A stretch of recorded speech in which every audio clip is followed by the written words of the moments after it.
I live about an hour away from Phoenix. Really, I live in a small town surrounded by the desert. Not too much goes on here. So, when I was in high school and didn't have a weekend date, me and my friends would mess around late at night. So one night, me and my friends headed out to a bar. Since we were only teenagers at the time, we couldn't get in, but the dumpster was easy to get to and was usually unlocked, and they closed at around 11. So there we were at 2 in the morning, rooting around the dumpster, looking for any bit of alcohol we could get. We were mostly just trying to find bottles with some alcohol still in them. It was like searching for a needle in a haystack, but we'd usually get enough for a slight buzz. So as we were doing this, we heard a voice say, "Save some for me," but it was very low and faint. But the voice sounded exactly like our friend Ryan, who wasn't with us at the time, but we all thought it sounded exactly like him. After hearing this, we looked around and didn't see anyone. So we were all a bit creeped out, and we got out of there. We were gonna head to a guy one of my friends knew who had the hookup on weed. As we were heading there, we kept hearing a faint shuffling sound. We thought it was a bit weird, but could have really just been anything. So we made it to the guy's house, and my friend Jeff texts the guy, and then Jeff goes in, and a few minutes later, he returns with a sack of the good stuff. So we walk into the desert, which was just like a 10-minute walk from the house. We just go ham out there, which was so unbelievably ridiculous and stupid. We were lucky we weren't killed by an animal all the times that we did that. But as we were enjoying ourselves, we heard this howling noise. If you've ever heard a howler monkey, that's exactly what it sounded like. Though we obviously knew it wasn't that, we just figured it was some animal. But it was getting closer, so we booked it in our baked state of mind. As we were running back to our little town, we saw our friend Ryan. He was with some girl. We were all stunned and speechless when we saw him. He said in a monotone voice, "Did you save any for me?" And my friend Kyle said, "Sure thing, bud," and handed him a joint. Ryan looked at it like he didn't have any idea what it was, and so did the girl. We didn't recognize her, but Ryan took it and shoved it in his pocket. We asked Ryan why he didn't come out and talk to us while we were rooting around for beer. He said she was nervous about being around a bunch of his friends that she'd never met. While Ryan was our friend, we didn't see him a ton. That girl tapped on his shoulder and whispered something into his ear, and then he told us that they had to be going. We high-fived and went our separate ways. Me and the other guys just chilled out around town until about dawn. Then we all went home. I don't even think we ever thought about the howling after it had happened. So this is where shit gets weird.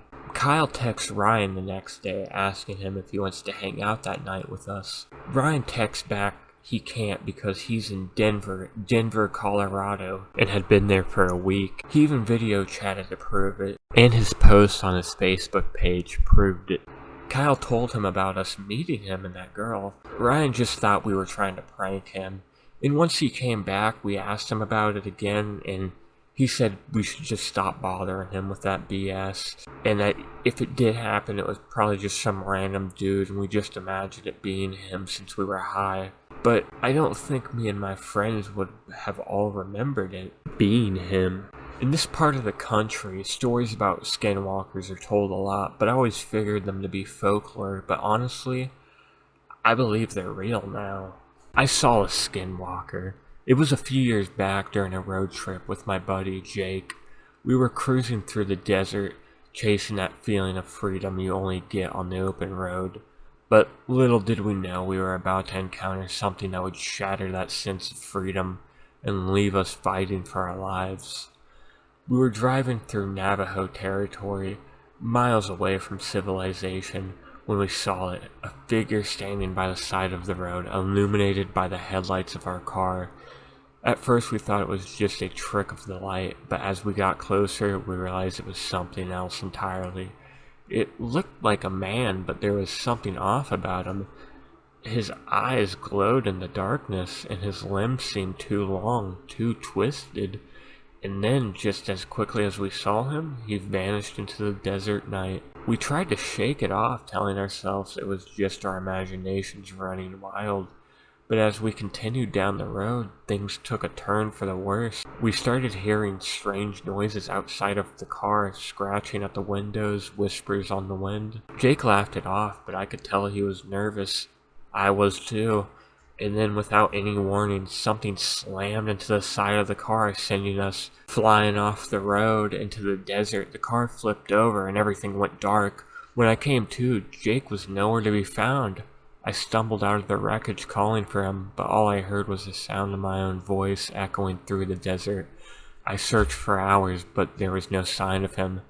That's when I saw it, the figure from before standing on a nearby ridge watching me with those fucking glowing eyes. I knew then that we were dealing with a skinwalker, a creature of Navajo legend able to take the form of any animal or human it chooses. I didn't waste any time. I ran as fast as I could, the sound of my heart pounding in my ears, but no matter how far I ran, I couldn't shake the feeling that it was still out there hunting me, waiting for the right moment to strike. It took me a day to get back to civilization, days filled with fear and paranoia, and when I finally reached help, I told them everything about the skinwalker, about Jake, about the nightmare that had become my reality. But no one believed me. They said it was just a trick of the desert, a figment of my imagination. But I knew the truth. I know what I saw that night, and I'll never forget it. The desert may be vast and empty, but it's also home to things that lurk in the shadows, things that are better left undisturbed. And if you ever find yourself driving through the desert at night, remember one thing. Be aware of the skinwalker. For it's always watching, always waiting, and it will stop at nothing to claim its prey.